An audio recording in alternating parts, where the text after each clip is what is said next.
jour-là, ta vie t'a dansé. Shalom, pasteur Josué, que Dieu te garde et qu'il te bénisse aussi. Il a bâtonné son habit royal.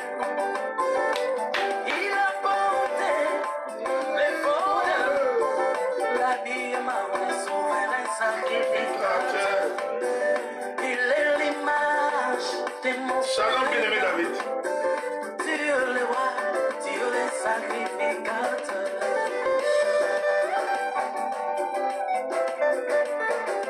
Je vois sur le trône le lion et l'agneau. Je vois sur la croix le lion et l'agneau.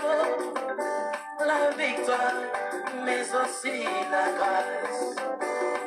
Au le trône environné d'arc-en-ciel, ma Bible ajoute encore, semblable à l'émeraude. Dans les rouleaux, il est question de Jésus. Christ mon roi, tu es le roi des rois. Tu es le souverain sacrificateur. Melchisedec, ayant perpétuité. Nous te célébrons, roi des salaires. Gloire à l'agneau, le Père éternel. Nous célébrons l'étendard de ta gloire. Règne, ô mon Seigneur. Règne, ô Dieu. À jamais les saints chanteront pour la gloire des rois des rois.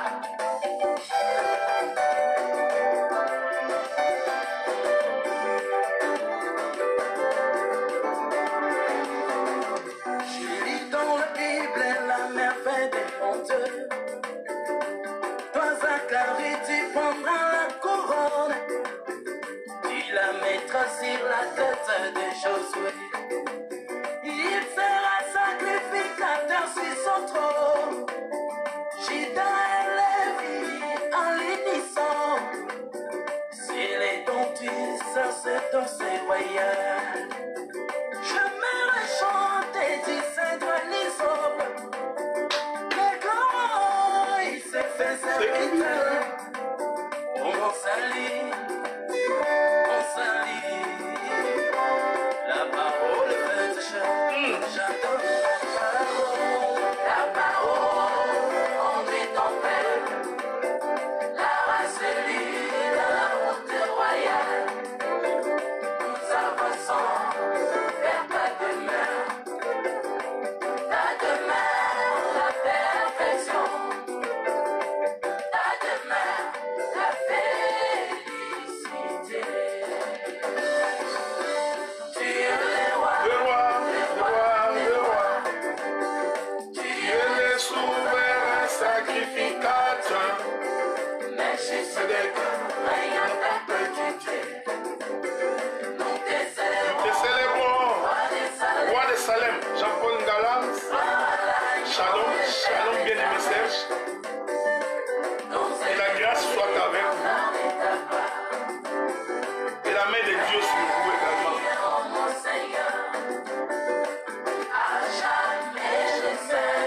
Ma bien-aimée sœur Nirina, que Dieu te bénisse. Mon bien-aimé Aman du ciel, citoyen du ciel aux États-Unis d'Amérique. Nous vous saluons tous les saints, frère Joël, shalom.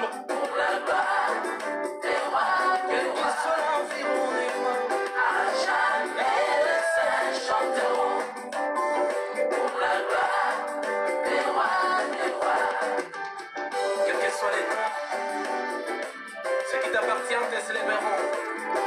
Toi les 40 et la vie impérissable, car dans chaque génération, il y a toujours un peuple qui porte ton nom. Gloire à toi, Jésus.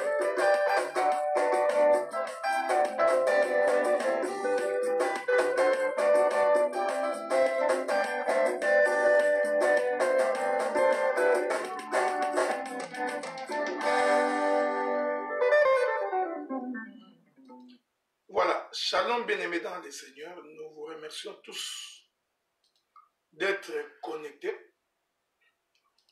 pour que nous puissions commencer notre marche de sanctification. En réalité, souffrez, Nous sommes donc en train de continuer notre marche de sanctification, toujours avec Rahab la prostituée. Aujourd'hui, nous parlerons, parce que je vous ai dit que j'aborderai la question de la sorcellerie, qui sera une question que je vais aborder en termes d'introduction. J'aborderai cette question en termes d'exhortation, parce qu'immédiatement après, il faut que je rentre dans la révélation. Parce que je vous ai toujours dit, et comme j'ai toujours répété, que la parole de Dieu consiste à apporter la révélation de l'Écriture. Consiste donc à apporter l'entendement des choses de Dieu. Consiste donc à saisir la pensée de Dieu. Mais vous permettez en guise d'introduction, d'abord que nous puissions bénir le nom du Seigneur. Nous bénissons Dieu qui nous a gardés en vie. Nous bénissons ce Dieu qui nous a protégés. Nous bénissons ce Dieu qui nous a donné la force et la bonne santé. Il y a des hommes plus forts que nous. Il y a des hommes plus intelligents que nous. Des hommes socialement bien installés que nous, qui n'ont pas vu le soleil se lever aujourd'hui, qui ont désiré certainement marcher comme tu marches, respirer comme tu respires. Certains ont aspiré, ont désiré la liberté, mais ils n'ont pas eu accès. Cloués sur les lits des hôpitaux, incapables de marcher. Certains sont dans des prisons, d'autres privés de nourriture et de vêtements. Mais nous, Dieu nous a gardés, il nous a protégés et il a gardé en nous le souffle de vie. Voilà pourquoi nous lui sommes infiniment reconnaissants. Voilà pourquoi vous devriez, bien aimé dans le Seigneur, reconnaître la bonté de Dieu dans ta vie. Et par conséquent, lui être reconnaissant. C'est pour cela, éternel Dieu, je te suis reconnaissant. Maintenant, je te prie que tu puisses nous aider dans cette marche. Parce que nous croyons que sans l'aide du Saint-Esprit, eh bien, la chair va prendre les dessus et ça va être difficile pour nous. Voilà pourquoi je me permets de faire la prière comme Moïse l'a faite. Éternel Dieu, si tu ne marches pas avec nous, nous ne pouvons pas avancer. Voilà pourquoi nous t'appelons pour que tu marches avec nous, pour que tu puisses continuer avec nous dans cette marche, afin de nous aider à atteindre Canaan. Telle est ma prière au nom du Seigneur Jésus-Christ, notre Seigneur et notre Sauveur. Très vite, bien-aimés dans les Écritures, bien-aimés dans le Seigneur, nous allons prendre les Écritures. Jéricho chapitre 6. Jéricho chapitre 6, je vais lire du premier verset. Je vais probablement m'arrêter au 8e verset. La Bible dit que Jéricho était fermé et barricadé devant les enfants d'Israël. Personne ne sortait et personne n'entrait. L'Éternel dit à Josué, voici je livre entre tes mains Jéricho et son roi, ses vaillants soldats. Faites le tour de la ville, vous, tous les hommes de guerre. Faites une fois le tour de la ville. Tu feras ainsi pendant 6 jours. Shalom, bien-aimé docteur Guy Roger Massafé. 7 sacrificateurs porteront devant l'arche 7 trompettes retentissantes. Le 7e jour, vous ferez 7 fois le tour de la ville et les sacrificateurs sonneront de la trompette.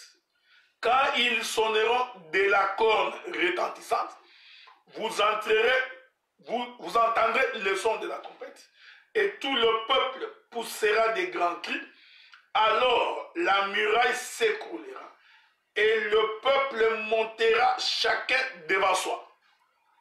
Josué, fils de Nun, appela ses sacrificateurs et leur dit, portez l'arche de l'alliance et que ces 7 sacrificateurs portent 7 trompettes retentissantes devant l'arche de l'Éternel. Et il dit au peuple, marchez, faites le tour de la ville et que les hommes armés passent devant l'arche de l'Éternel. Lorsque Josué eut parlé au peuple, les 7 sacrificateurs portaient devant l'Éternel les 7 trompettes retentissantes. Se mirent en marche et sonnèrent de la trompette. L'arche de l'alliance allait derrière eux. de Gigiston.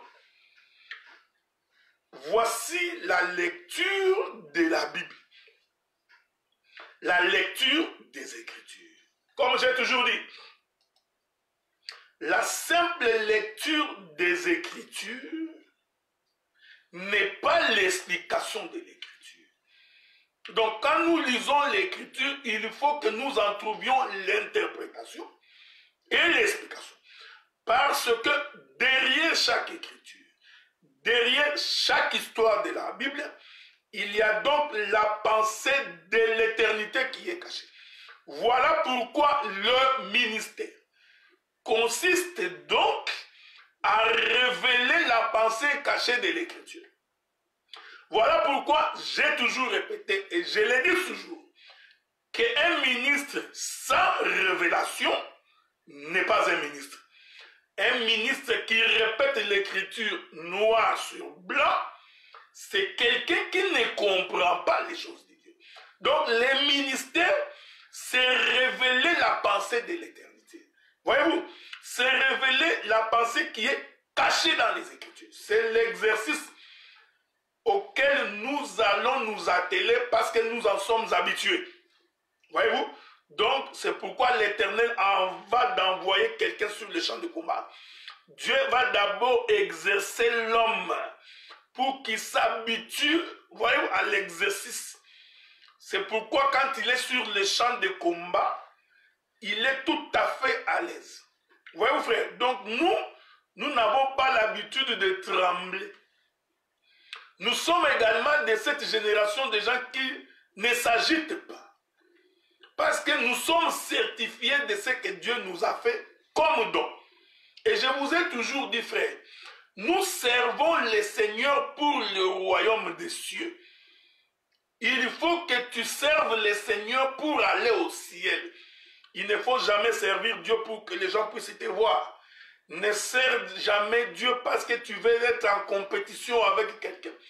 Ne sers jamais Dieu parce que tu veux remplir ton ventre. Voyez-vous? Parce que nous avons des serviteurs ventriloques. Les gens qui servent Dieu à cause de leur ventre. C'est pourquoi moi, j'ai toujours été contre l'esprit de pauvreté. Parce que la pauvreté est un mauvais esprit. Voyez-vous, frère, je répète ça. Je le répète encore. La pauvreté, c'est une mauvaise chose. Parce que tu vois, la pauvreté en elle-même entraîne beaucoup de péchés.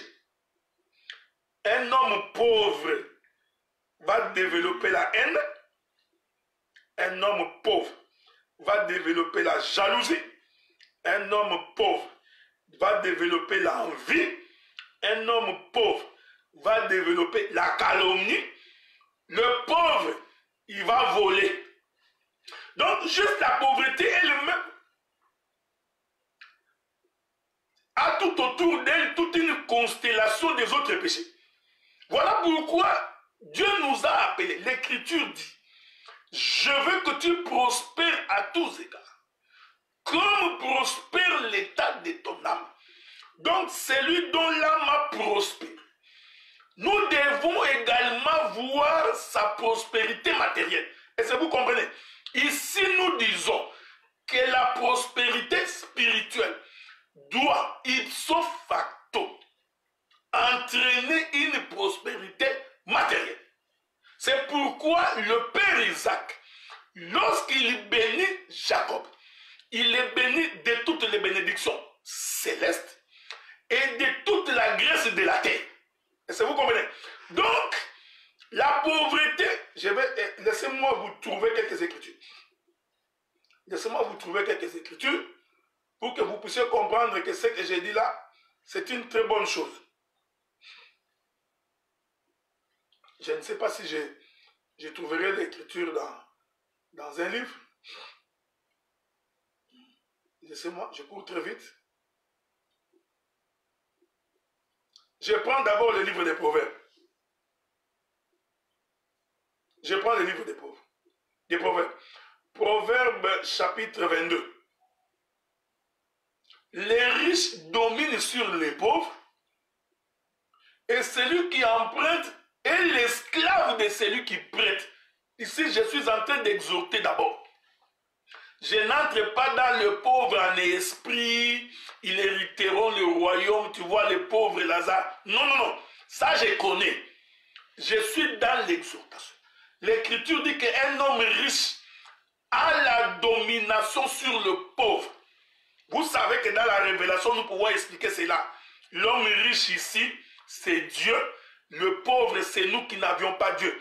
Voilà pourquoi Dieu a dominé sur nous. Là, nous sommes dans la révélation. Mais dans la pratique aussi, quand tu es un pauvre, tu souffres, il y a de fortes chances qu'on te domine. Et l'Écriture dit que celui qui emprunte est l'esclave de celui qui prête. Toi, tu ne fais qu'emprunter. Donnez-moi 2000, prêtez-moi 3000. On n'a pas à manger à la maison. On est contre ça. Je déteste ça. Et j'ai dit que tu sors, que tu quittes la pauvreté au nom de Jésus. Est-ce que vous comprenez? Donc, le Dieu que nous servons, c'est un Dieu qui a en horreur le pauvre. Voilà pourquoi un pauvre va développer la haine. Parce que quand quelqu'un a un regard envieux, c'est généralement parce qu'il n'a pas ce que l'autre a. J'ai toujours donné l'exemple de ce qu'on appelle les Samaritains. Quand cet homme quittait Jérusalem pour s'en aller à Jéricho, l'Écriture dit que les bandits l'ont dépouillé. Je suis encore dans l'exhortation. Parce que vous savez que nous avons la capacité de l'aigle pour voler. Mais souffrez également que je puisse marcher comme l'Autriche dans l'introduction. Si les bandits ont dépouillé cet homme, la Bible dit qu'ils l'ont dépouillé, ils l'ont tabassé en le laissant à demi-mort. Si les bandits ont dépouillé cet homme, parce que cet homme avait quelque chose. Parce que s'il n'avait rien, on n'allait pas les dépouiller. Voilà pourquoi, pour que les diables s'attaquent à toi, pour que les gens s'attaquent à toi, il faut premièrement que tu puisses avoir quelque chose. Les gens qui n'ont rien, on ne les attaque pas. Est-ce que vous comprenez? Donc, les gens qui n'ont absolument rien, on ne les attaque pas parce qu'il n'y a rien à envier chez eux. Mais si tu as quelque chose, comprends, d'abord spirituellement, le diable va t'attaquer. Mais physiquement aussi, il y a des hommes qui vont t'en vouloir. Est-ce que vous comprenez? Donc, laissez-moi d'abord dans mon introduction être plus simple. Donc, frère, je sais que ça, je ne dis pas pour vous offenser, mais je le dis pour vous révolter. Je le dis pour que vous puissiez, que vous vous mettiez en colère vis-à-vis de la situation que vous connaissez. Tu ne peux pas habiter les pays dits développés. Vous qui êtes en Europe, en Amérique, vous voyez, dans les pays occidentaux, 10 ans, 15 ans, tu n'as pas de permis de conduire. 10 ans, 15 ans, tu n'as pas d'auto. Toi, tu continues à prendre les bus et les métros. Ce n'est pas ça l'humilité. C'est parce que tu ne prospères pas. 10 ans, 15 ans, les chaises dans ta maison se sont affaissées. Tu n'as pas de télé. Tu t'habilles toujours comme un paysan. Nous disons, nous ne croyons pas en ces dieux-là. Les dieux que nous croyons, c'est un Dieu qui nous bénit aussi matériellement. Écoutez, Joseph est descendu en Égypte nu. Rien. Mais en Égypte, Dieu l'a béni matériellement. Après l'avoir élevé au trône, même matériellement, Dieu l'a béni. Je suis ici dans l'exhortation. Abraham est descendu dans le pays d'Égypte quand il a fui la famine. Il est remonté de l'Égypte un homme riche. Je parle ici matériellement. Je ne suis pas encore dans la prophétie. Donc, il faut que tu te révoltes contre la pauvreté. Parce qu'un pauvre est un envieux. C'est pourquoi quand tu prends les avions, tu vas à gauche, à droite, lui, son cœur est très mauvais. Son cœur est rempli de la haine. Pourquoi il prend des avions? Pourquoi lui, il est en train, depuis que toi, quand tu roules dans ton auto, on peut savoir que c'est toi qui passes. Les tuyaux d'échappement coupés. tu fais du bruit comme un katakokom. On peut savoir tu viens de passer ici. Non! Quand toi tu vas acheter des voitures, tu n'achètes que les voitures d'occasion. 1200 $, 300 $. Frère, moi je cherche une petite auto de 300 $. Ton esprit est limité. Est-ce que vous comprenez? Donc celui qui voit loin, l'écriture dit, si tu crois dans ton cœur, tu confesses dans ta bouche, tu verras la chose s'accomplir. Donc, arrêtez de vous comporter avec cette limitation d'esprit. Vous comprenez? Quand ton auto, quand tu vires, tout le monde doit savoir que c'est toi qui es en train de virer. Non, non, ça c'est la voiture du docteur Adela. Non, c'est un esprit de pauvreté. J'ai compté, ça je refuse ça, frère. Donc quand on te demande 100 €, tu as l'impression qu'on t'a demandé toute la terre. 100 €, 200 €, ça te dépasse. C'est beaucoup d'argent, tu vois. Ton esprit est limité. Voilà, la pauvreté va créer en toi la jalousie. Si tu vois un homme jaloux, comprends tout simplement que c'est un homme qui n'a pas ce que toi tu as. Voilà pourquoi, c'est ici que j'explique la sorcellerie. Voyez-vous, les sorciers, vous allez les voir aujourd'hui, les sorciers. L'Éternel demande à Caïn et à Abel d'offrir. Pendant qu'ils étaient en train d'offrir, l'Éternel agrée l'offrande d'Abel. Le premier élément qui entre dans le cœur de Caïn, c'est de la jalousie. Nous sommes entourés de gens qui n'aiment pas voir les autres prospérer. Ils n'aiment pas voir les autres avoir du succès. C'est comme si le succès de ton frère doit créer en toi la haine et la jalousie. Et tu te caches derrière les éléments de la Bible. Oh non, tu vois, c'est la rigueur doctrinale. Quelle rigueur doctrinale? Toi, tu es Colombo. Est-ce que vous comprenez ça? Non, c'est de la haine. Mais les gens sont en train de se cacher derrière les Écritures. Les Écritures ne sont pas un bouclier pour manifester ta haine. J'ai toujours dit ça, frère. Vous savez, quand cet homme a été tabassé et laissé à demi-mort, le sacrificateur est passé outre. Les Lévites aussi est passé outre. Mais la Bible dit que lorsque les Samaritains est arrivé, la première chose que la Bible relève, la Bible dit que les Samaritains eurent compassion de cet homme. Donc un homme de Dieu, un enfant de Dieu, l'élément qui prouve qu'il a Dieu, c'est d'abord avoir la compassion d'autrui. Même si ton frère fait l'erreur, même si ton frère se méconduit, même si ton frère commet du péché, le premier réflexe en toi doit être de la compassion. Or, la compassion, c'est ce qui manque aux sorciers. Donc, le sorcier, lui, n'a pas compassion. C'est un brigand. Lui, il veut la mort. Voyez-vous? Donc, je vais observer. Il y a des gens, quand nous prêchons comme ça, il ne vient pas écouter pour édifier. Il est avec ses lunettes de l'inspecteur Colombo.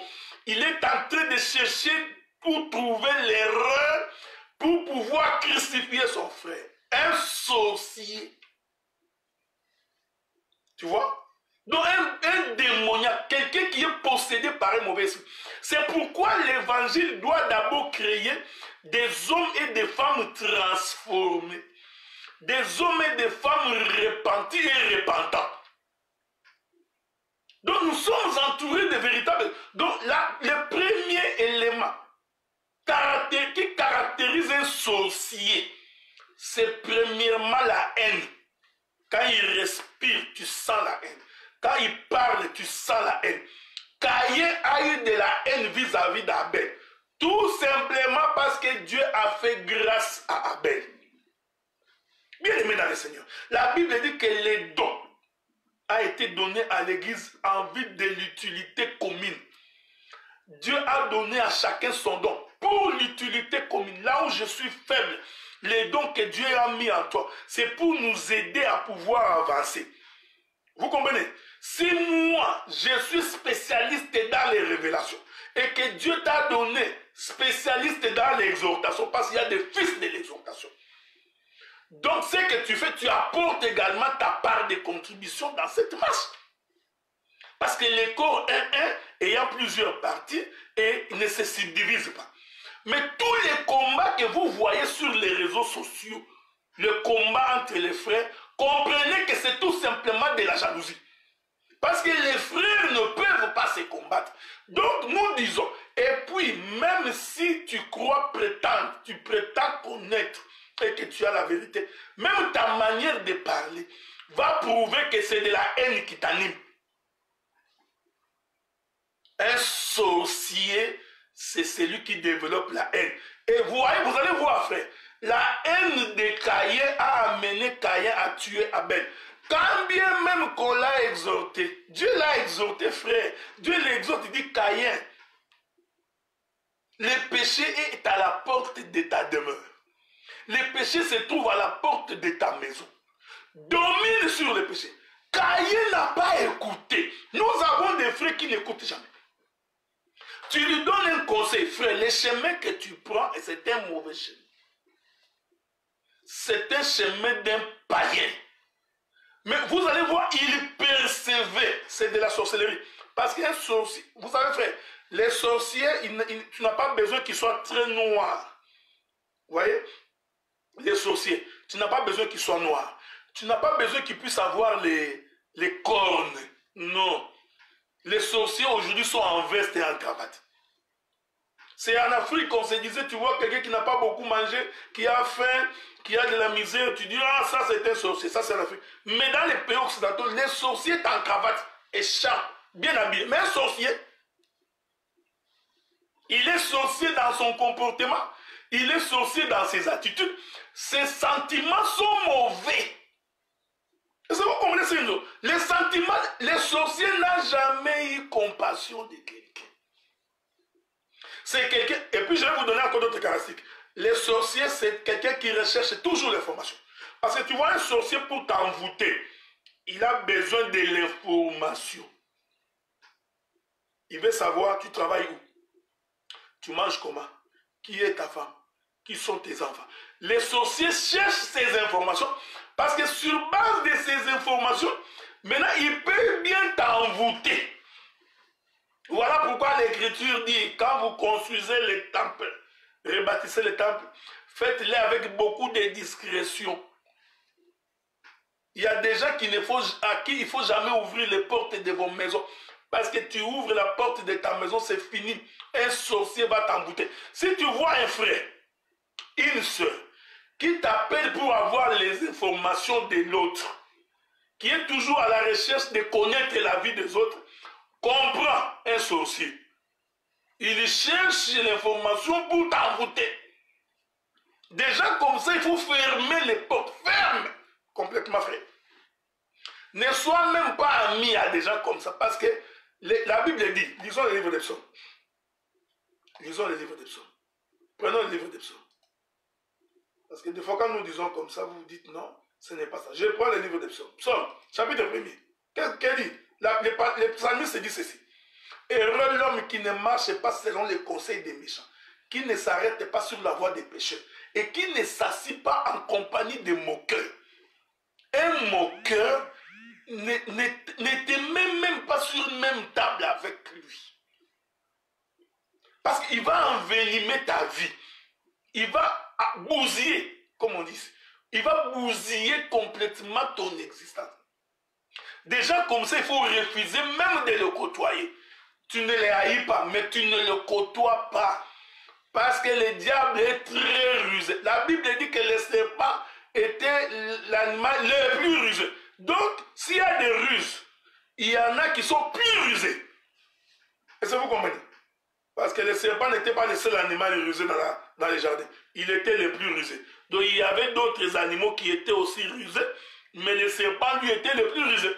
Donc, le diable, c'est le plus rusé avec ses acolytes. Nous avons les acolytes du diable aujourd'hui, frère. Les gens qui cherchent des problèmes partout. Voyez-vous? Donc un sorcier, il a la haine. Un sorcier, il est jaloux. Un sorcier, il est envieux. Un sorcier, il ne fait que critiquer. Les sorciers n'apprécient pas, frère. Même quand tu dis quelque chose qui est très bien, le sorcier, lui, non. Il ne va pas apprécier. Il est toujours en train de critiquer. Toujours. Toute sa vie, c'est toujours les critiques, les insultes. Il est toujours. Donc, il est possédé par un mauvais esprit. Voyez-vous? Donc, quand tu portes une jolie veste, lui, il dit non, cette veste-là n'est pas bonne. Tu vois? Cette veste-là, ce n'est pas une très bonne veste. Il y a des gens, tu vois, cette prédication, comme vous me voyez, j'ai entendu quelqu'un. Comme vous me voyez ici, j'ai des missiles de Turquie, de la Russie, je vais te bombarder. Un sorcier. Tu vas bombarder qui? Tu penses que nous sommes ici dans un combat de gladiateurs? Ou que nous prêchons parce que nous voulons faire du mal aux autres? Voyez-vous? Donc, les sorciers réfléchissent comme ça. C'est pourquoi je vous ai toujours dit, frère, aujourd'hui, nous avons des prédicateurs qui calomnient à longueur de journée. Ils calomnient de son propre fond. Tu ne peux pas imaginer que c'est un prédicateur, mais il calomnie. Dès qu'il prend son téléphone, c'est pour calomnier. Il ne dit pas autre chose que de calomnier. Même sa prédication est tournée autour de la calomnie. Nous avons des gens comme ça, possédés par un mauvais esprit. Donc, c'est ce qui... Frère, c'est pourquoi je vous ai dit il faut refuser la pauvreté. Un homme qui se suffit, il est rare, tu puisses voir qu'il est jaloux. Qu'il puisse envier. Je roule en voiture, tu roules en voiture. Pourquoi je vais t'envier? Mais si tu marches à pied, ok? Il y a de fortes chances que tu aies de l'envie. Vous savez, il y a des démons pour lesquels ça ne demande pas beaucoup de prière. Hein? On va prier pour ses frères, pour que les démons de mauvais cœur, il a un très mauvais cœur. On va prier pour ses frères, pour que son cœur... Non, frère, donnez-lui l'argent. Qu'il s'habille bien. Que dans sa maison, qu'il ne manque pas de foufou. Tu verras, il y a des démons qui vont fuir, sans prier. C'est pourquoi je vous ai dit qu'un pauvre, il est envié. David avait raison de dire, Dieu, ne fais pas de moi pauvre. Ne me fais pas aussi trop riche. Tu vois, David a dit ça. Donc, il y a des gens qui s'écartent. Tu as l'interprétation, l'explication. Oh non, tu vois l'évangile de la prospérité, c'est l'évangile du monde. Faites attention. Non, c'est faux, parce que tu n'as rien. Si tu avais quelque chose, tu allais arrêter avec ton évangile là. L'écriture veut que tu prospères, et spirituellement, et matériellement, frère. Dieu ne peut pas t'amener dans un pays occidentalisé, dans un pays où on dit que les conditions de vie sont aussi meilleures. Dans ta maison, il manque même à manger. On ouvre ton frigo, même les laits, il n'y en a pas. J'avais dit à un frère, tu ne peux pas dans ces pays ici, tu continues à manger les McDo. Les McDo ici, c'est comme les Maléwa du Congo. C'est le restaurant des pauvres frères. Ok? Essaie de voir loin. Va dans un restaurant italien, entre 100 € avec ton épouse. Il y a des frères. Toi, ton épouse n'a jamais vu les portes d'un restaurant. Ta femme n'a jamais vu les portes d'un restaurant. Jamais! Tu vois?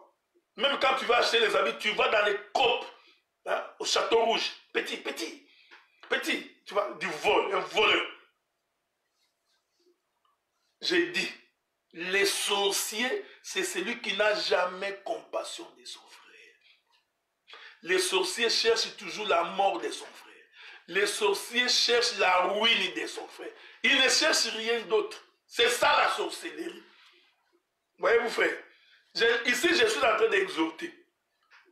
Je sais que Paul dit, vous qui avez commencé par l'esprit, comment finissez-vous par là? Chez qui vous a ensorcelé? Ce n'est pas de ça que je parle. Ça, je connais déjà. Je t'exhorte dans ta marche. Les sorciers, pourquoi tu prends l'avion? Mais tu veux qu'on fasse quoi? Si ton frère prend l'avion, mais bénis le Seigneur. Si ton frère roule en carrosse, bénis Dieu, frère. Si aujourd'hui, mon frère est renommé, mais vous savez, je vais vous dire une chose, dans la diaspora, nous qui sommes en Amérique et en Europe, nous avons des prédicateurs renommés et nous avons des prédicateurs considérés. Et on ne peut pas envier un prédicateur, ton frère, parce qu'il est renommé ou parce qu'il est considéré. Non. Nous avons des prédicateurs comme déjà William Bazach. C'est quelqu'un de renommé. Oui, frère. Donc moi, je ne peux pas l'envier. Je ne peux pas porter la jalousie vis-à-vis de lui parce qu'il est renommé. Hein? Sauf fausse modestie. Moi, je suis parmi les prédicateurs renommés. Le pasteur Philippe Noukeng est parmi les prédicateurs renommés. Oui, frère. Donc nous n'avons pas honte de dire que nous sommes parmi les premiers, moi et le pasteur Philippe, parmi les premiers frères dans la diaspora, en Amérique comme aux États-Unis, nous avions porté l'étendard de cet évangile. Est-ce que pour cela, faudrait-il que vous développions la jalousie? Le docteur Roger Boudeli, qui vient de nous rejoindre il n'y a même pas longtemps, il est parmi les prédicateurs renommés, frère. Mais nous avons des prédicateurs qui ne sont pas renommés, mais qui sont considérés au milieu de nous. Quand vous prenez l'apôtre Jean-René Mouboué, il est parmi les plus considérés quand même. Nous avons les docteurs Marley. Ce sont déjà considérés que nous côtoyons. Donc, vous voyez, cette considération ne peut pas créer en nous la jalousie. Donc, quand tu vois quelqu'un qui crée la jalousie, comprends, c'est parce qu'il n'a pas ce que les autres ont. Donc, comme toi, tu n'es pas renommé, et qu'on ne te connaît pas, maintenant, au lieu seulement de prier à celui qui fait que parce que le Seigneur partage sa gloire avec ses serviteurs, frères. Quand tu sers Dieu, tu parles bien, tu prêches, tu te conduis honnêtement, de façon disciplinée, Dieu va partager sa gloire avec toi. C'est l'écriture. Donc, toi, prie le Seigneur, sers Dieu. Mais il y a des gens qui pensent que pour être renommé, il faut qu'ils s'attaquent à celui qui est renommé. C'est comme du Wenge. C'est comme du Wenge. Nous avons des prédicateurs qui ont des positions dans cet évangile que nous n'avons pas. Mais on ne va pas les envier, nous les considérons, frère. Donc, il y a des prédicateurs au milieu de nous que nous considérons. Les docteurs Odilon, Moulin. Même si je ne suis pas d'accord avec lui sur un certain nombre de points, deux fois sur sa manière, deux fois de critiquer de gauche à droite, mais il est parmi les plus renommés, frère. Aujourd'hui, tu ne peux pas passer sans qu'on te parle d'Odilon Moulin. Est-ce que je vais l'envier? Ouais. Les sorciers, lui, il va critiquer toujours. Les sorciers, il passe son temps à critiquer. Non, tu vois, c'est comme ça parce qu'il est ceci. C'est comme ça parce qu'il est ceci. Non. Ici, je parle des prédicateurs dans la diaspora. Je ne parle pas de ceux qui sont en Afrique. Parce qu'en Afrique, nous avons aussi d'autres qui sont renommés et considérés. Et ces gens, nous leur devons du respect. Est-ce que vous comprenez? Donc, nous pouvons avoir des points de vue différents. Nous pouvons, à un moment donné, ne pas nous mettre d'accord sur un certain nombre de faits. Mais nous n'allons pas renier la grâce que Dieu a mis dans tout et chacun, frère. Vous voyez, les sorciers, lui, ils ne voient pas tout ça. Les sorciers, c'est toujours lui. Tu vois, les sorciers, c'est toujours moi. Tu vois, moi. Ouais, cette écriture, si moi je l'avais pris, tu vois. Lui, il donne des leçons. Les colombos. Parce qu'il y a un esprit qui s'appelle le colombisme. Inspecteur Colombo, toujours en manteau, brun, en train de circuler de maison en maison en pensant qu'il est le prophète de discipline ou FBI. C'est un esprit sorcellérique. Parce que les sorciers, lui, cherchent l'information toujours pour critiquer. Ils ne cherchent pas l'information pour autre chose. Ils cherchent l'information pour critiquer. Tu verras même quand tu fais une belle exhortation, tu fais une bonne démonstration, il ne peut pas apprécier. Tout simplement parce que son cœur est mauvais, très mauvais. Même quand on lui donne des conseils, on dit non, le chemin que tu prends, c'est pas un... Il s'entête. C'est comme Caïn. Il écoute. Parce que les sorciers ne se répandent pas. Les sorciers, ils ne voient pas qu'il est en erreur, non. Est-ce que vous comprenez ça? Donc, essayons de nous comporter comme des hommes et des femmes transformés. Des hommes comme des femmes qui ont cru au Seigneur. des hommes et des femmes qui ont une nouveauté de vie. Frères, nous prêchons tous parce que Dieu nous a donné des portions. Je ne peux pas prétendre que j'ai la connaissance de toutes les Écritures. C'est de la prétention, frère. Je ne peux pas prétendre que j'ai toute la révélation de la Bible. C'est de la prétention. Celui qui a la plénitude de ces choses, c'est seulement Dieu lui-même. Nous tous ici, Dieu nous a donné des portions. Et les différentes portions contribuent pour la marche du corps. Donc, tu ne peux pas prétendre qu'en dehors de toi, il n'y a plus personne qui peut parler comme toi. Non, c'est de la prétention. Vous voyez, frère? Donc, il y a des choses où tu peux dire, ce que j'explique ici, je n'ai pas encore entendu quelqu'un le dire. Ça, je comprends. Mais crois que parce que tu l'as dit que tu es la seule personne qui a cette connaissance, tu te trompes humblement. Donc, tu n'as pas le monopole. Personne des prédicateurs, du moins de l'évangile de Jésus-Christ, n'a le monopole de la vérité. Voyez-vous? Personne donc n'a le bâton du commandement. Donc essayez d'être humble et de marcher avec l'aide du Saint-Esprit. Donc un sorcier, je vous ai donné les caractéristiques d'un sorcier. Mais comme les sorciers ne se répandent pas, vous allez voir, il va continuer. Les sorciers, c'est pourquoi j'ai compris que on en parlera un jour. Parce que moi je crois qu'il y a des vases que Dieu a créés qui sont destinés pour la destruction. Pour les jours de la colère de Dieu. Ces vases-là, ils ne vont jamais se repentir. Je ne sais pas si je vais trouver l'écriture. Je crois que ça doit se dire dans le livre de Romains. Souffrez, hein? Je ne sais pas si je vais trouver ça. Je ne sais pas si je vais trouver ça. Souffrez. Je ne sais pas. Souffrez, hein? Je cherche cette écriture-là. Si je l'ai trouvée, je ne sais pas. Prenons le livre de Romains. Romains chapitre 9. Le verset 22. Je prends Romains chapitre 9, verset 22.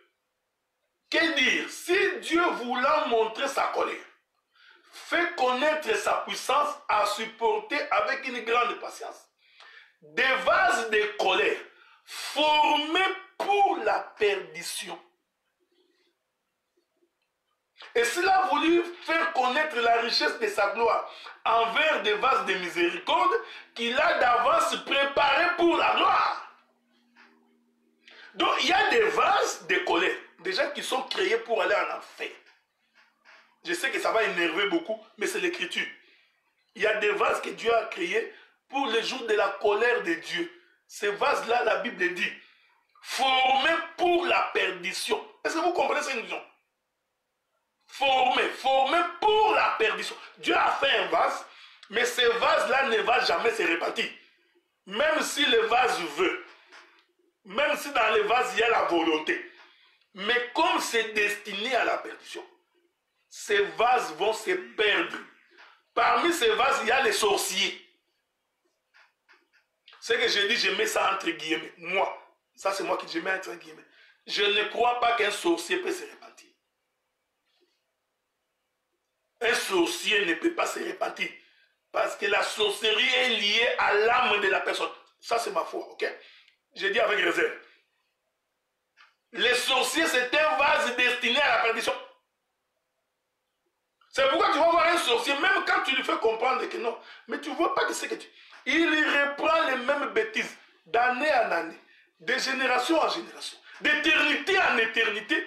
L'homme est identique. Comme on dit en français scientifique, il est idem et idem. Vous comprenez? Donc il est le même hier, aujourd'hui et pour toujours. Un sorcier, il ne peut pas se repentir. Je m'excuse beaucoup, mais les sorciers, ils ne se répandent jamais. Frère, il va faire un semblant. Il va retomber parce que son cœur, c'est lié à son âme. Ce sont des vases de perdition. Vous allez voir même, frère, même quand on exhorte comme ça, c'est clair. Le sorcier, lui, va toujours chercher quelque chose. Parce qu'il ne peut que vivre de ça. Donnant l'apparence de la piété, mais ignorant ce qui en fait la force. Ce n'est pas le fait que tu prêches l'évangile que tu es de Dieu. Nous avons des prédicateurs sorciers. Ils prêchent mais sorciers. Son cœur est mauvais, rempli de la méchanceté. Son âme est obscurcie et obscure. Des gens comme ça, vous perdez votre temps. C'est pourquoi des gens comme ça, tu pries le Seigneur, Dieu. Vous voyez, la Bible dit que c'est lui qui pêche, qu'il pêche davantage. Les sorciers, ça ne changera rien dans leur existence. Donc il y a des vases comme ça que Dieu a créés. Même quand tu le fais comprendre que tu vois ce chemin-là, ce n'est pas un bon chemin. Tellement que la sorcellerie est liée à son âme. Tu ne peux pas la détacher de son esprit. Quand il est les jours, il a pitié de toi des fois en regardant. Mais quand il entre dans son monde sorcellerique, comme les sorciers n'ont pas compassion, hein, tout meurtrier, parce que celui qui te tue, il ne te tue pas seulement avec un couteau, avec un fusil. Celui qui nuit à ta vie, qui cherche à tout prix à te faire tomber, frère, c'est un sorcier. Il ne peut pas s'en passer. Voilà pourquoi ma prière est que par un seul chemin qui vous attaque, que Dieu les disperse sur 7 chemins. Par le nom de Jésus. Que celui qui t'a tendu un piège tombe lui-même dans son propre piège. Celui qui voulait la mort de Mardoché a été crucifié sur le même bois qu'il avait préparé pour Mardoché. J'ai pris cela au nom de Jésus-Christ. Que Dieu confonde tes ennemis. Est-ce que vous comprenez ce que nous disons, frère? Que Dieu confonde tes ennemis. Par le nom de Jésus. Que ceux qui te combattent soient dans la confusion. Que Dieu sème les troubles dans leur vie. Et nous disons au nom de Jésus. Et que Dieu les frappe d'aveuglement. Dans leur monde des ténèbres qu'ils ne te voient pas. Pendant qu'ils chercheraient à voir ta vision, ils cherchent ta face dans leur monde des sorciers. Que tu n'apparaisses pas. Par le nom de Jésus. Est-ce que vous comprenez ce que nous disons? L'Écriture dit, parmi vous, je vais répondre à une question qui a été soulevée ici. Jésus parlant de Judas l'Iscariote. Il dit, n'est-ce pas moi qui vous ai choisi? Mais je vous informe que parmi vous, il y a un démon. Mais c'est Jésus qui a choisi Judas l'Iscariote, non? Mais Jésus dit que parmi vous, je ne sais pas si je vais trouver cette écriture-là. Souffrez, je ne sais pas si je vais trouver ça. Avec votre permission. Je ne sais pas si je vais trouver cette écriture-là. Bon. Si je ne trouve pas, ce n'est pas grave, ok? Mais je crois que je vais trouver l'écriture. Avec votre permission. Ok, je vais chercher l'écriture. Je ne sais pas. Si quelqu'un peut me les trouver, va me les donner. Bon, je ne trouve pas encore.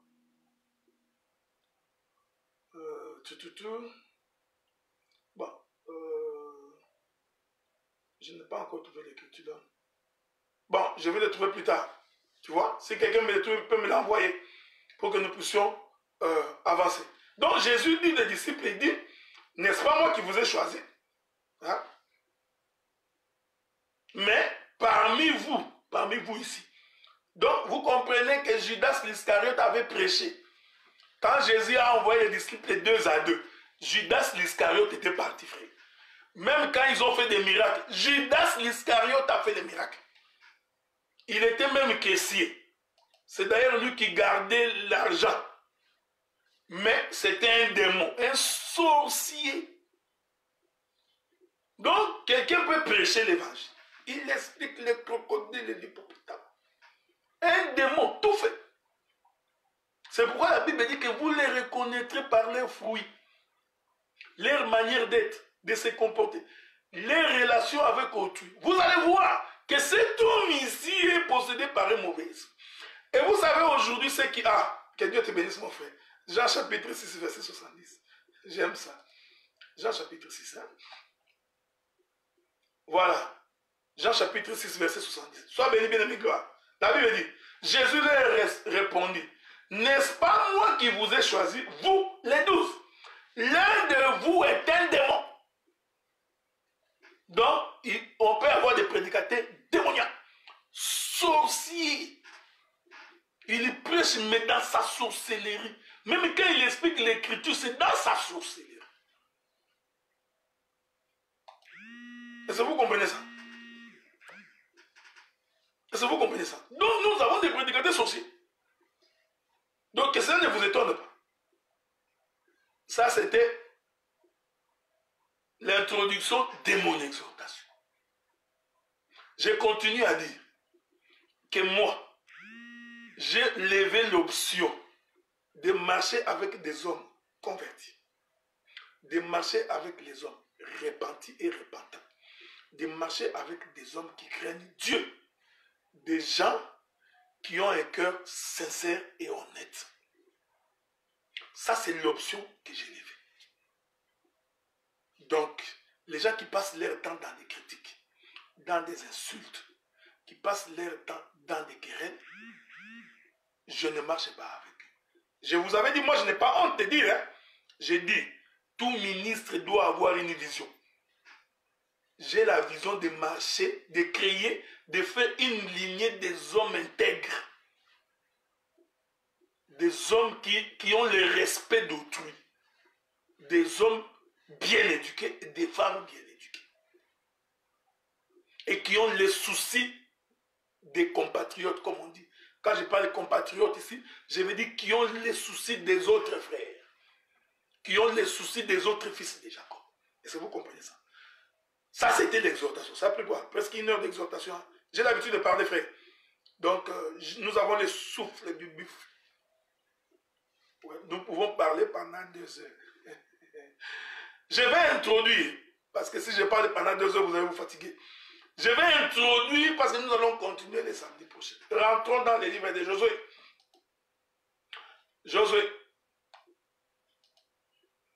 Josué, chapitre 6. Il est écrit, je vous avais dit, que lorsque les 2 espions sont entrés dans le pays de Jéricho, ils ont donné les signes à cette femme. J'avais expliqué le samedi passé.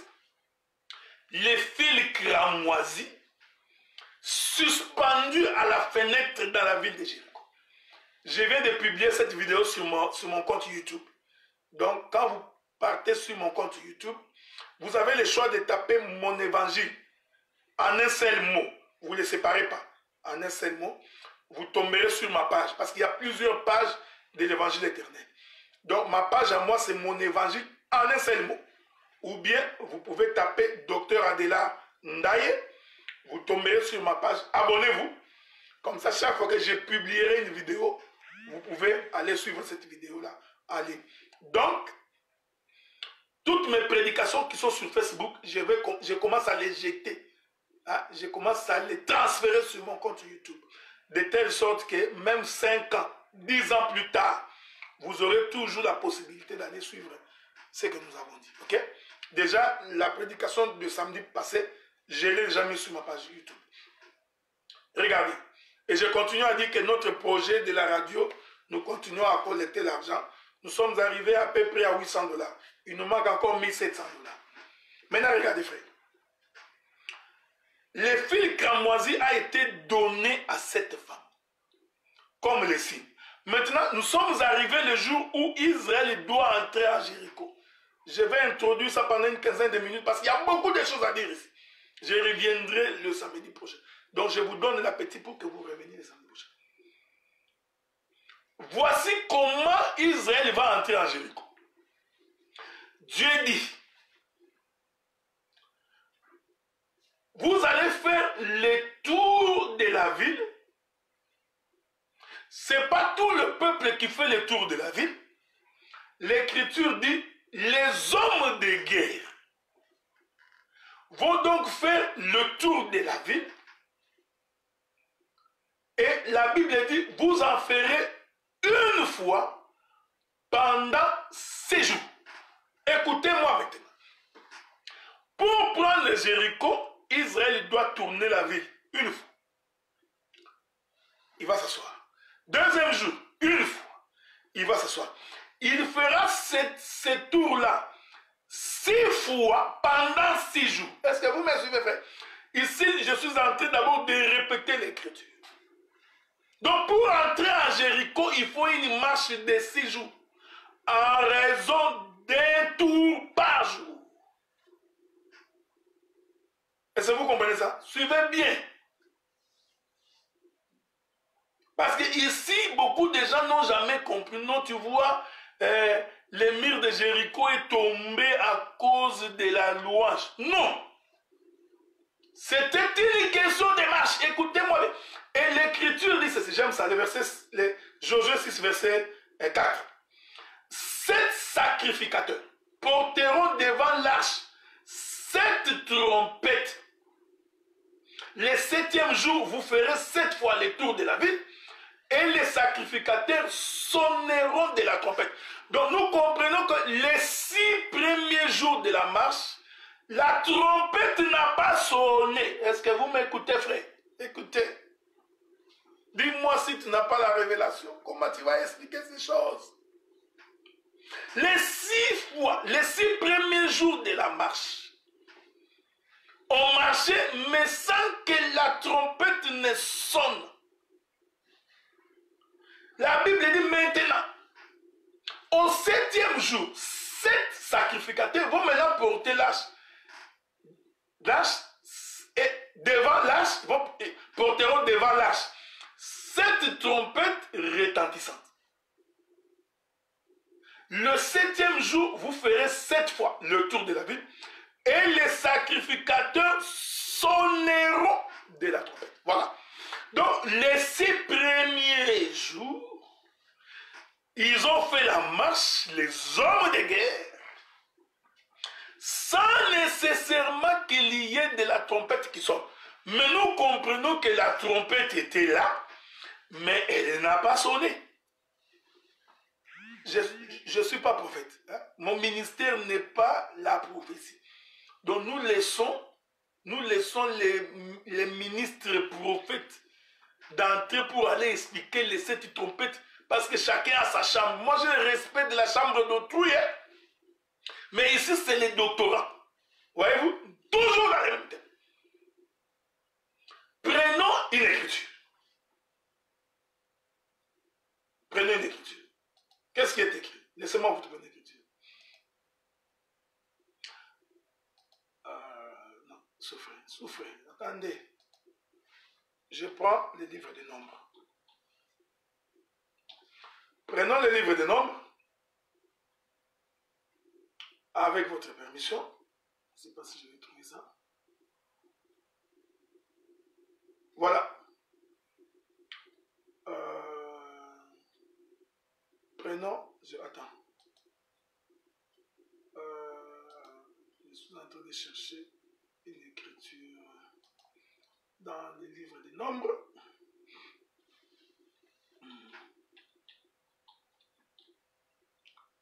Avec votre permission, vous souffrez, hein? Parce que si on n'a pas l'écriture, vous aurez des difficultés pour nous suivre. Nous sommes dans le livre des Nombres, chapitre 10. Nombre chapitre 10. Premier verset. L'Éternel parla à Moïse et dit, fais-toi 2 trompettes d'argent. Tu les feras d'argent battu. Elles te serviront pour la convocation de l'assemblée et pour le départ des camps. Suivez-moi bien, frère, suivez-moi attentivement. Parce que celui qui vous parle ici, c'est le ministre de décentralisation et découpage territorial. Nous sommes en train de découper l'agneau. Suivez-moi bien. Laissez-moi d'abord rentrer chez Josué. Dieu dit à Josué, pour entrer à Jéricho, vous ferez d'abord 6 fois la marche. En raison d'une fois par jour une marche, sans que la trompette ne sonne. Est-ce que vous comprenez? Donc la première marche, c'est une marche d'une trompette qui ne sonne pas. Mais le 7e jour, vous ferez 7 fois le tour de la ville. Alors les sacrificateurs vont sonner de la trompette pour que vous entriez dans le pays de Jéricho.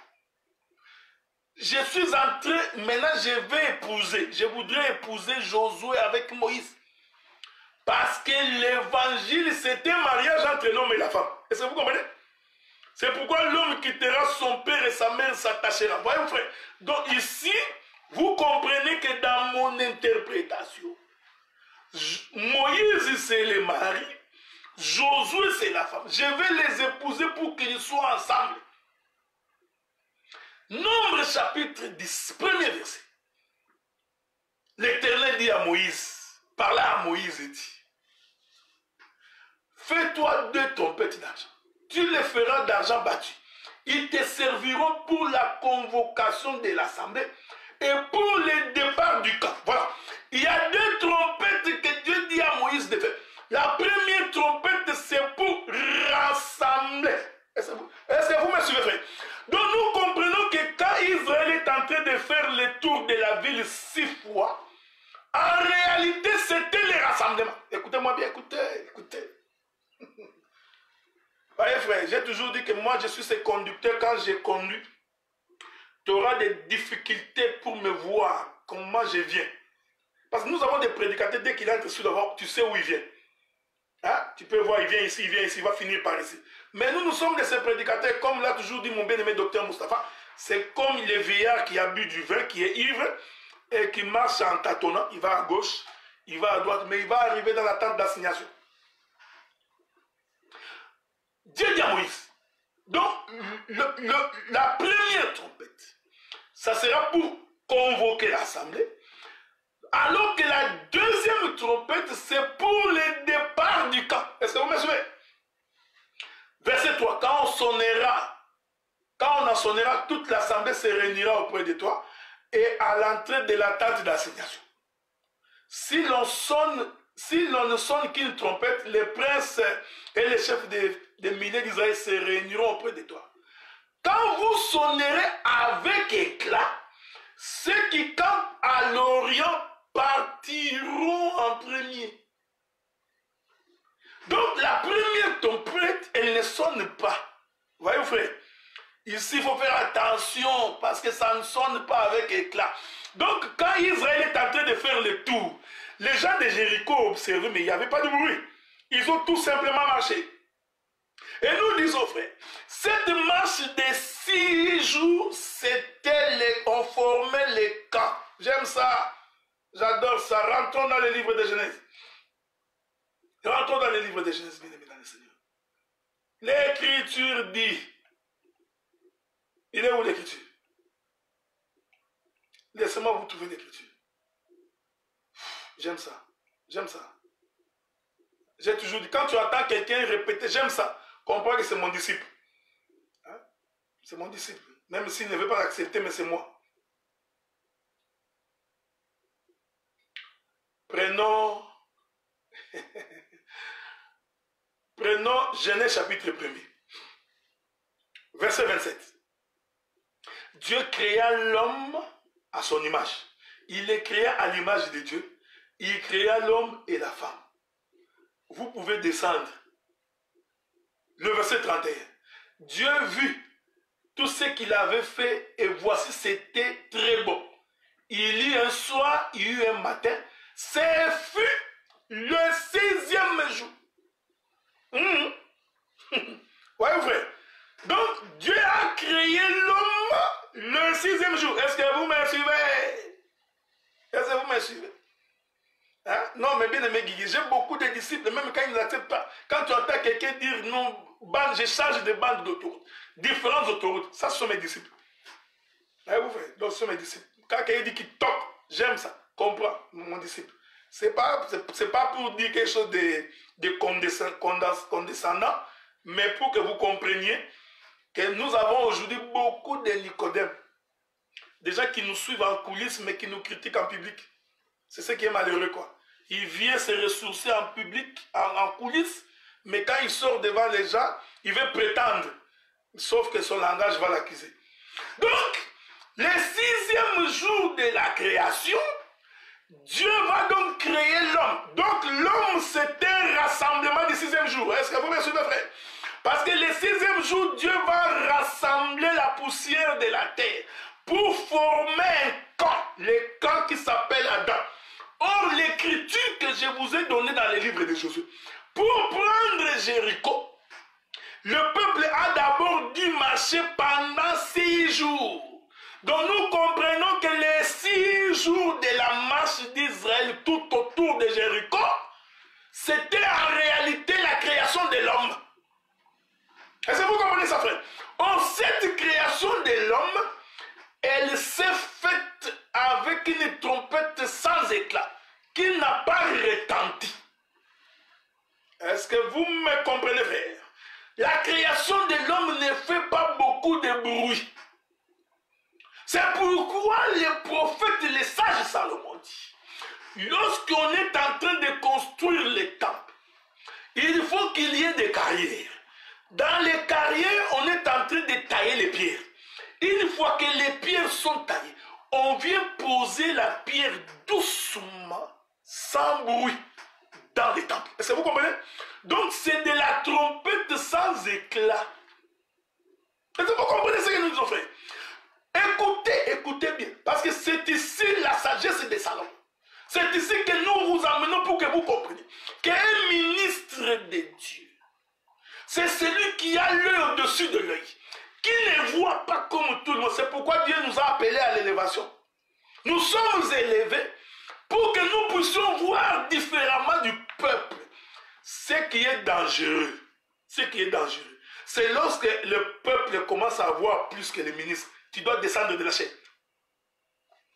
Si dans ton église là, il y a des gens qui commencent à voir plus que toi, deux choses, tu descends ou tu vas te faire recycler. Parce que nous disons que le recyclage est biblique. Oui, frère, Nicodème avait raison d'aller voir Jésus en coulisses. Parce que Nicodème voulait se faire recycler. C'est pourquoi je vous ai dit qu'il y a beaucoup de Nicodème aujourd'hui. Quand il ouvre sa bouche, tu entends, tu dis, ça c'est les disciples d'eux. Mais en public, il fait semblant. Tu vois, moi. Mais quand il ouvre seulement sa bouche, il suffit seulement qu'il parle, on peut savoir, son papa seul. J'ai beaucoup d'enfants. Hein? Beaucoup. Même des enfants inconscients qui ne savent même pas qu'ils sont devenus mes enfants. Ils se posent même la question comment ils les sont devenus. Voyez-vous, frère? Parce que j'ai côtoyé leur mère. Écoutez ce que nous disons. Rentrons. L'écriture dit, mon bien-aimé Blaise Mangouti, je t'aime mon frère, je t'aime. Non, je vous informe que je serai en Europe. Hein. Au mois de juillet, je viens. Je viens encore en Europe au mois de juillet. Que cela n'en déplaise aux sourciers, je vais encore venir. Regardez. Donc, je suis au mi-juillet, mi-août. Je serai en Europe. Ok? Écoutez, bien aimés dans le Seigneur. Pour prendre Jéricho, parce que je vous avais dit que je vais expliquer l'enlèvement, les jubilés. Tout ça, je vais expliquer ça toujours dans Rahab, la prostituée. Toujours là, frère. Pour prendre Jéricho. Donc, il a fallu faire le tour de Jéricho pendant 6 jours. Or, j'ai dit, ce tour de Jéricho qu'on fait pendant 6 jours, en réalité, c'est la création d'Adam. J'ai donné le livre des Nombres, chapitre 10, les premiers, deuxième et troisième versets. L'Écriture dit à Moïse de faire une trompette, de faire 2 trompettes. La première trompette, c'est pour rassembler le peuple. Vous voyez, frère? Donc, quand on sonne la première trompette, nous avons donc un rassemblement. Le peuple se rassemble. Donc, les 6 jours qu'on est en train de faire le tour, en réalité, c'était tout un rassemblement. Est-ce que vous suivez ça, frère? C'est-à-dire, on était en train de rassembler le peuple. Écoutez. Mais la Bible dit que les 6 premiers jours de cette marche ne peuvent marcher que les hommes de guerre. J'aime ça. Retournons là-bas, frère. Retournons.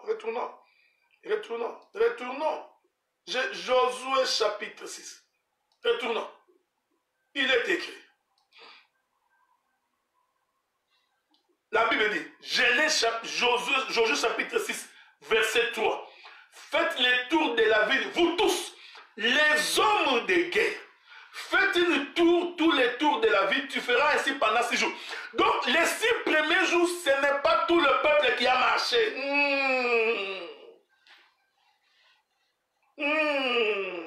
Dors bien, fais un beau rêve. Dors bien.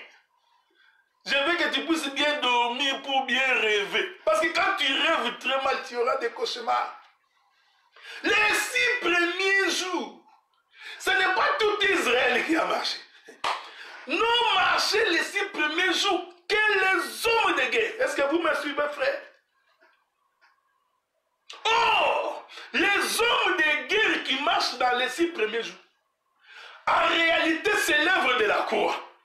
Parce que les guerriers vont apporter la victoire au peuple. Est-ce que vous me suivez? Suivez-moi bien. Parce que ici, j'ai l'impression que je suis en train de dribbler, frère. Je sens la mouvance du Saint-Esprit à toi.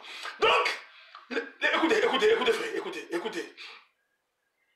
Donc, les 6 premiers jours, ce sont les hommes de guerre.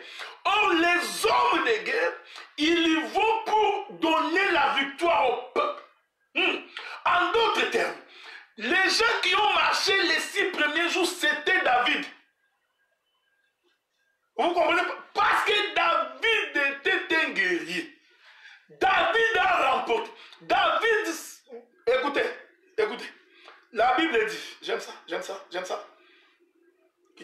La Bible dit, lorsque David voulut construire la maison pour l'Éternel, Dieu dit, toi David, tu ne construiras pas. Pourquoi?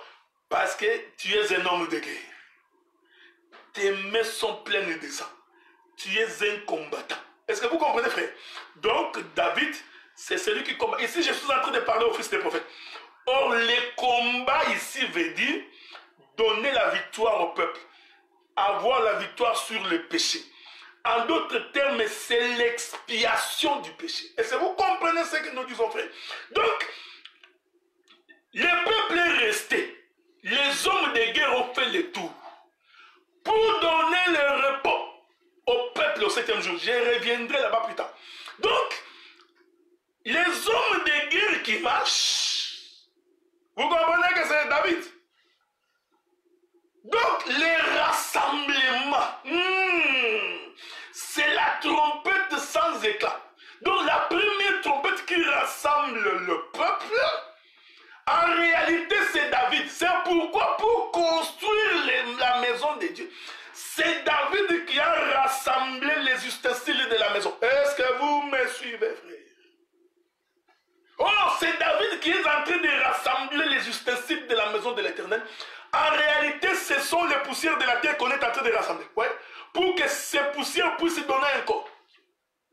Et cette chose, elle s'est faite doucement, lentement. Est-ce que vous comprenez? Parce que c'était les 6 fois que les hommes de guerre ont fait le tour de Jéricho. Est-ce que vous me suivez, frère? Suivez-moi attentivement. Pendant ce temps, le peuple est resté. Or, nous disons, c'est lui qui fait le tour. L'homme de guerre, c'est cet homme de David. Pour permettre à la femme de chanter au 7e jour. Je reviendrai là. Je reste encore ici parce que je vais mettre un point virgule ici pour aujourd'hui. Est-ce que vous me suivez? J'aime ça. Retournons dans les livres de Genèse. Retournons. Livre de Genèse. Retournons là-bas. Nous allons y retourner. Genèse. Je vous avais dit ceci, frère. Que Dieu soit béni, mon frère Guigui. Soit béni. Retournons là-bas. Parce que vous savez, nous jouons au jeu de ping-pong. Hein? Donc, l'évangile, c'est la danse à 2 temps. Hein? La prédication, c'est la danse tango à 2 temps. 1 pas, 2 pas. 1 pas, 2 pas. Voyez-vous, frère, pour que tu sois un bon danseur. C'est pourquoi il faut un homme et une femme pour danser. Hein? Selon l'évangile, il faut un homme et une femme pour danser. La main dans la main. L'homme quittera son père et sa mère est une danse. Écoutez, retournons là où nous étions. La Bible dit, je vais tout très vite aller prendre le verset 30 et 31, Genèse chapitre 1er. Et tout animal de la terre, et tout oiseau du ciel, et tout ce qui se met sur la terre, ayant en soi un souffle de vie, je donne toute herbe verte pour nourrir. Cela fut ainsi. Dieu vit que tout ce qu'il avait fait, et voici, cela était très bon. Il y eut un soir, il y eut un matin. Ce fut le 6e jour. Genèse chapitre 2. Genèse chapitre 2. Verset 7. poussière de la terre. Il souffla dans ses narines un souffle de vie et l'homme devint un être vivant. Donc, dans le chapitre 1er de Genèse, l'Écriture nous dit que Dieu a créé l'homme le 6e jour. Maintenant, le chapitre 2, le verset 7, nous explique comment, qu'est-ce qui s'est passé le 6e jour. Donc, Dieu nous fait comprendre ici que le 6e jour, il y a eu un rassemblement. Dieu forma l'homme de la poussière de la terre. Donc, Dieu a rassemblé la poussière de la terre. Donc, nous comprenons que le chiffre 6, c'est le chiffre du rassemblement. Je sais que tu as l'explication que c'est le chiffre de l'homme. Mais là, je viens de balancer la nuée et j'ai pris une autre autoroute. Donc, c'est pourquoi, quand Israël est en train de tourner Jéricho pendant 6 fois, en réalité, c'était la création de tout un homme. C'était la création d'Adam. C'était le service de David. C'était la première trompette sans éclat. Et pendant ce temps-là, ce sont les hommes de guerre qui marchent. Est-ce que vous comprenez ça, frère? Ce sont les hommes de guerre. Or, les hommes de guerre qui marchent ici représentent tout un sacerdoce, représentent tout un ministère. C'est-à-dire, c'est l'œuvre de la croix. Le Seigneur a combattu pour nous. Il a vaincu l'ennemi pour nous. C'est lui qui représente les hommes de guerre. Or, les hommes de guerre, quoique marchant plusieurs, 6 fois, en réalité, ce n'était qu'un seul homme. C'est l'homme d'Adam qui se rassemble le 6e jour. Est-ce que vous comprenez ce que je dis? Je vais essayer de prendre une écriture. Prenons une écriture pour essayer de placer quelque chose de prophétique. Je ne sais pas si je vais le trouver. Avec votre permission. Souffrez. J'aime ça. J'adore ça. Il est merveilleux. Prenons le livre de Matthieu. Matthieu chapitre 17, premier verset. J'aime ça. Matthieu chapitre 17, premier verset. L'Écriture dit, Matthieu chapitre 17, premier verset. Nous lisons au nom de Jésus. Il est écrit, 6 jours après, écoutez-moi bien, 6 jours après, Jésus prit avec lui Pierre, Jacques et Jean son frère. Il les conduisit à l'écart sur une haute montagne. Est-ce que vous comprenez, frère? Est-ce que vous me suivez? Vous savez, moi, quand je respire la révélation comme ça me fait du bien. L'Écriture dit que 6 jours après, Jésus va prendre Pierre, Jacques et Jean, ils vont marcher. Nous comprenons. Ici, Pierre, Jacques et Jean, ce sont les guerriers qui font le tour de Jéricho pendant 6 jours. Est-ce que vous me suivez? Pendant ce temps, les autres disciples sont restés. Est-ce que vous me suivez, frère? Donc, c'est pourquoi je vous ai dit que dans les livres de Josué, ceux qui ont fait le tour de la ville 6 fois, ce n'était pas tout le peuple. C'était seulement les combattants.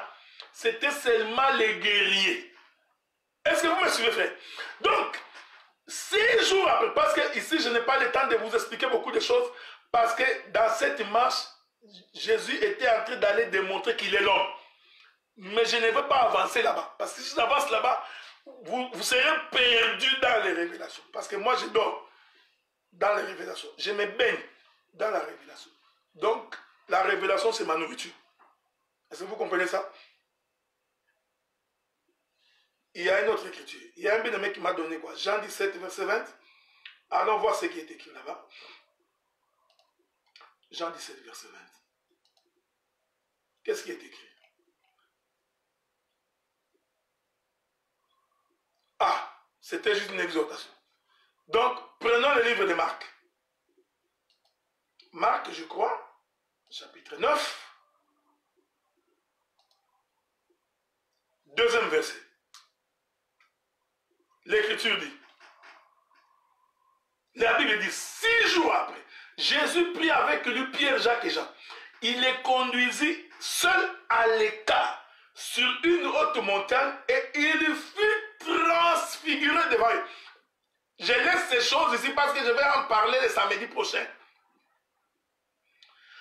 Donc, 6 jours après, Jésus va prendre Pierre, Jacques et Jean. Nous disons, Pierre, Jacques et Jean, c'est la loi, les psaumes et les prophètes. Jésus lui-même étant l'explication de la loi, des psaumes et des prophètes. Est-ce que vous comprenez ça, frère? Or, les psaumes, la loi et les prophètes, tous ne parlent que d'un seul homme. Tous ne parlent que de Jésus. Vous comprenez? Donc, le véritable guerrier ici, c'est le Seigneur Jésus-Christ. Voilà pourquoi Marc nous dit 6 jours après. Donc, le 6e jour. Est-ce que vous comprenez ce que nous disons?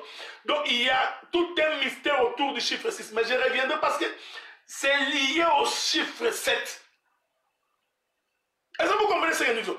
Donc, ici, le chiffre 6, c'est le chiffre du guerrier. C'est le chiffre de David. Est-ce que vous comprenez? C'est la création de l'homme. Donc, c'est la création d'Adam. En d'autres termes, les 6 jours où Israël est en train de faire la marche, non pas Israël, les guerriers sont en train de faire la marche, ces 6 jours-là représentent en réalité tout un temps. Il s'agit de quel temps? Il s'agit du temps de rassemblement. C'est pendant ce temps que Dieu est en train de rassembler son peuple. C'est ça la première trompette que Dieu a dit à Moïse. Il dit, la première trompette que tu feras, ça sera pour rassembler le peuple. Donc nous comprenons que quand Dieu créait Adam, c'était tout un rassemblement. Laissez-moi, parce que je suis un ministre complet, je vais descendre faire de la pastorale. Descendons pour faire de la pastorale. Maintenant, Éphésiens chapitre 4. Éphésiens chapitre 4. Faisons de la pastorale. Pour finir, il est écrit ceci. Éphésiens chapitre 4. La Bible dit. Je prends le verset 11. Il a donné les uns comme apôtres, les autres comme prophètes, les autres comme évangélistes, les autres comme pasteurs et docteurs, pour le perfectionnement des saints, en vue de l'œuvre du ministère. Ça là, ça ne m'intéresse pas. Voici les versets qui m'intéressent, parce que je vous dis que j'ai fait des découpages territoriaux.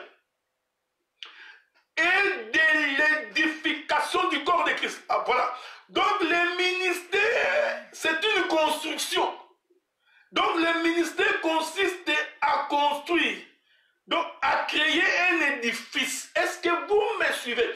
En d'autres termes, le ministère procède par un rassemblement. Donc l'œuvre ministérielle est un rassemblement. Donc nous comprenons que pendant que nous sommes en train de prêcher ici, en réalité, je suis en train de rassembler le corps d'Adam. Le monde ne voit pas. Il n'y a pas d'éclat, il n'y a pas de bruit, il n'y a rien. Tout le monde est calme. Les gens pensent que le monde est normal. Alors que pendant que je prêche ici, en réalité, nous sommes en train de faire le tour de la ville. Vous comprenez, frère? Nous sommes en train de tourner Jéricho sans éclat. Or, la trompette que nous sonnons ici, en réalité, c'est la parole. La parole que j'annonce ici est une trompette, mais sans éclat, qui ne fait pas du bruit. Parce que nous sommes en train de tourner Jéricho. Est-ce que vous voyez, frère? Nous sommes en train de tourner Jéricho. C'est pourquoi, frère, pendant que nous tournons Jéricho, l'œuvre de la croix est encore suspendue. Le sang de l'agneau est encore en train de couler. Le sang de l'agneau est en train encore de se répandre. Pour que pendant que nous tournions la ville, le peuple est en train de se rassembler. Est-ce que vous voyez ça, frère? Pendant 6 jours, nous nous rassemblons. Il est important, frère, que tu comprennes que pendant ces moments ici, il faut que tu abandonnes la vie du péché. Pendant ces moments ici, tu dois abandonner la calomnie. Pendant ces moments ici, tu dois abandonner le vol. Pendant ces moments, l'impudicité, l'adultère doit être loin de toi. Pourquoi? Parce que nous sommes en train de tourner la ville, frère. nous tournons. Et nous les guerriers, voyez frère, or ici les guerriers, c'est aussi le ministre de la parole. Un homme de guerre. C'est lui qui résiste au combat, qui continue à avancer. Nous avançons. Pendant ce temps, les gens de Jéricho observaient. Ils disaient, rien ne va se passer. Frère bien-aimé dans le Seigneur, ne te trompe pas. L'ennemi croit que rien ne va se passer. Parce qu'il te voit calme, doucement en train de marcher. Mais je t'informe qu'il va être surpris par la main de l'Éternel. Est-ce que vous comprenez ce que nous disons, frère? Je voudrais dire à quelqu'un que même si le diable te combat, ne t'inquiète pas. Ton calme va le surprendre. La Bible dit, frère, ceux qui se confient à l'Éternel renouvellent leur force chaque matin. Est-ce que vous voyez ça, frère? Donc nous allons dormir, le lendemain nous allons nous réveiller. Pendant que nous nous réveillons, nous sommes en train de renouveler notre force. Or, le renouvellement de la force, c'est chaque portion de la poussière de terre qui rentre dans les rassemblements. J'aime ça. C'est-à-dire un matin, Ruben s'est mis debout. Simeon est entré au rassemblement. Lévi, le lendemain, va rentrer au rassemblement. Issachar, Zabulon, Juda, Nephtali, Aser. Ils vont tous entrer au rassemblement. Et le jour où Benjamin entrera, ce sera la fête du 6e jour pendant que nous sommes en train de faire le tour. Est-ce que vous comprenez ça, frère? Je vais mettre un point virgule parce que je n'ai pas fini. Parce que l'Écriture dit, le 7e jour maintenant, ce ne sont pas seulement les guerriers qui vont faire le tour. C'est tout le peuple qui fera le tour. J'aime ça. Voyez, nous allons expliquer les jubilés.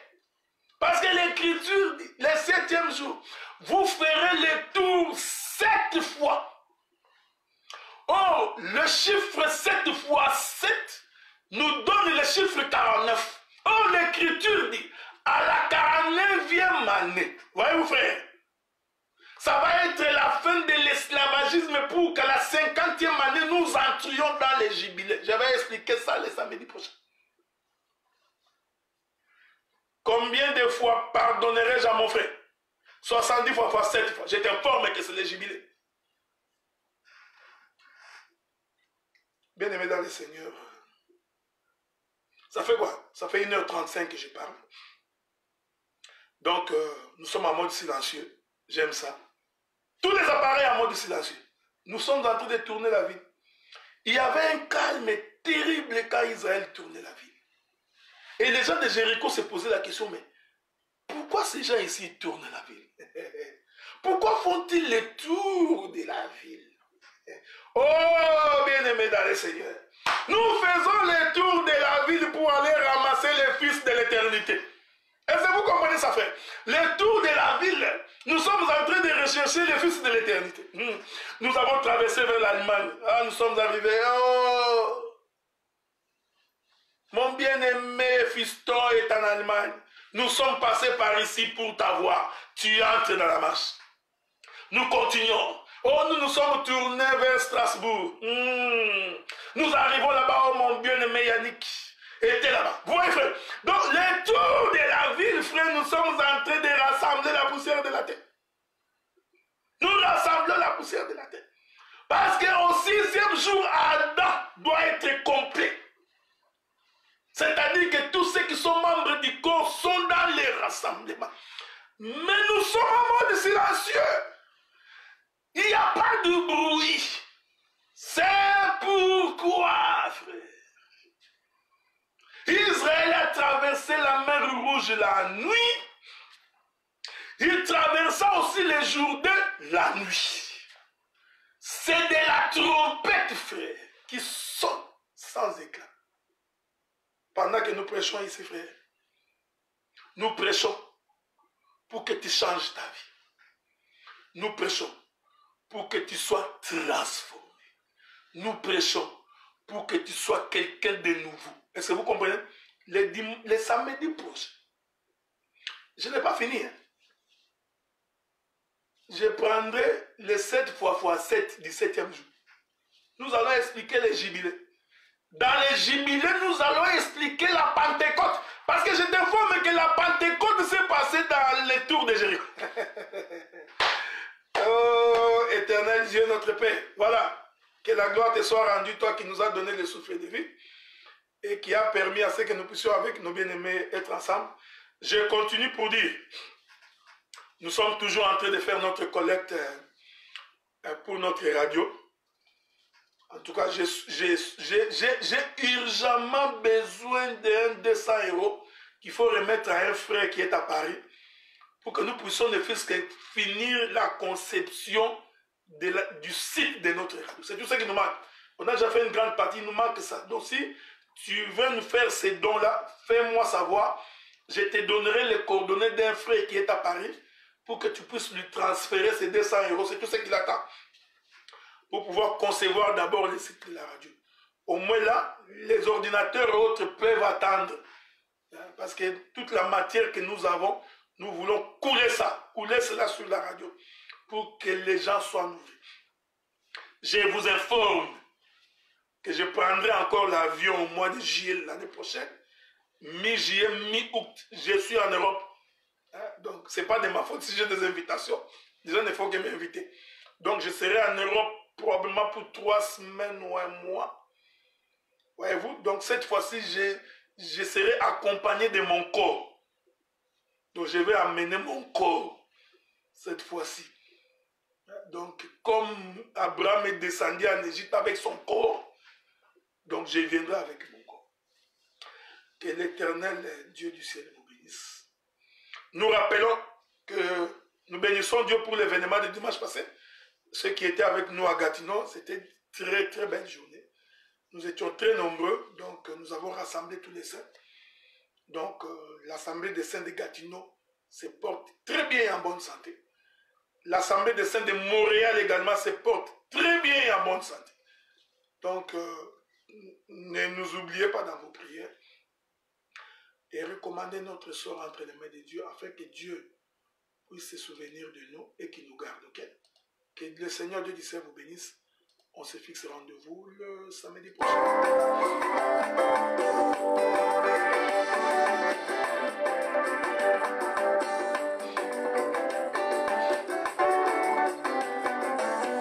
Tu es le roi des rois. Ah. Tu es le souverain sacrificateur. Melchisedec, règne en perpétuité.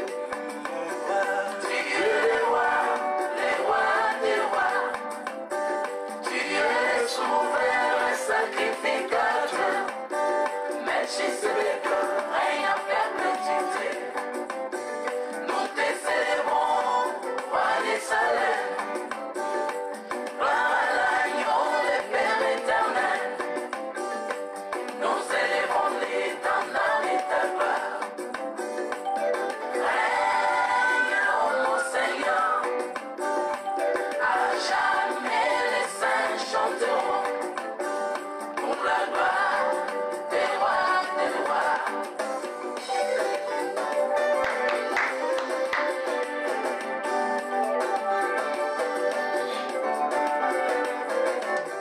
Ces jours-là, David a dansé.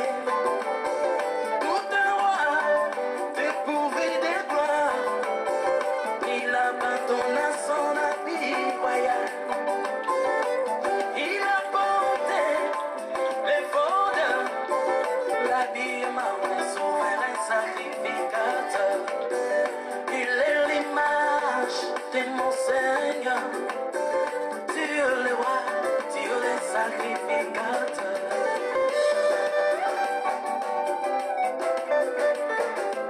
Je vois sur le trône les lions et l'agneau. Je vois sur la croix les lions et l'agneau. La victoire, mais aussi la grâce.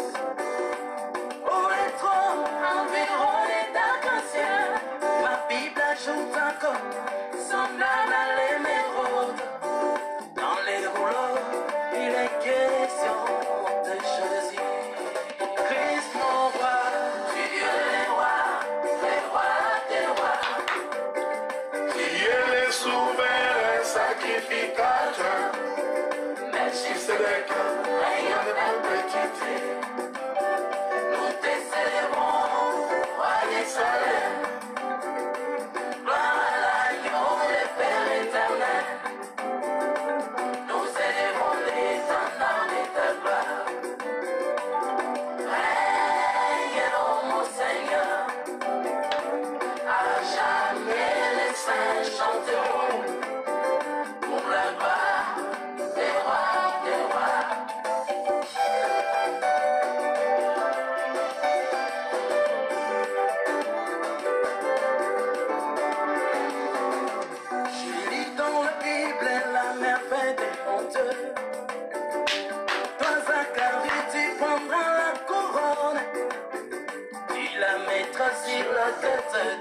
Josué. Il fera sacrificateur sur son trône. Juda et Lévi en l'unisson. C'est les dons du sacerdoce royal. Je me chanter du synchronisme. Mais comment il s'est fait serviteur? On salit la parole. Faites cher. Ah. J'attends la parole. Conduis ton père.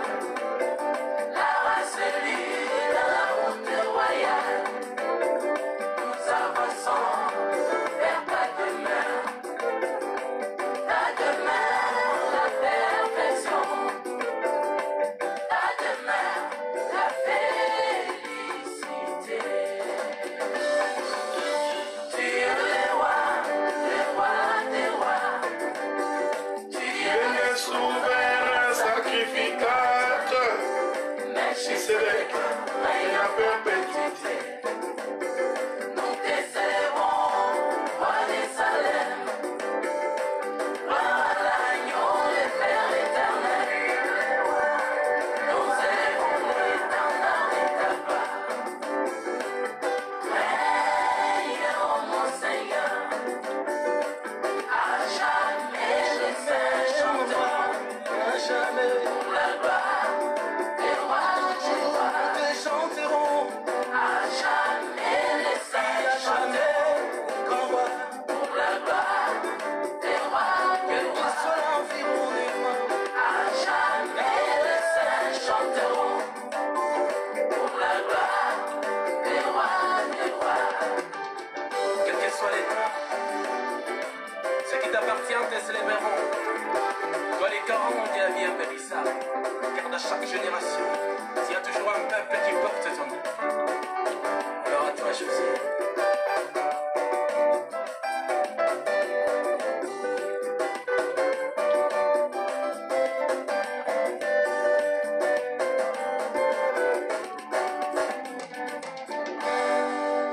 Voilà, que Dieu vous bénisse. Donc, on se voit la semaine prochaine. Merci beaucoup.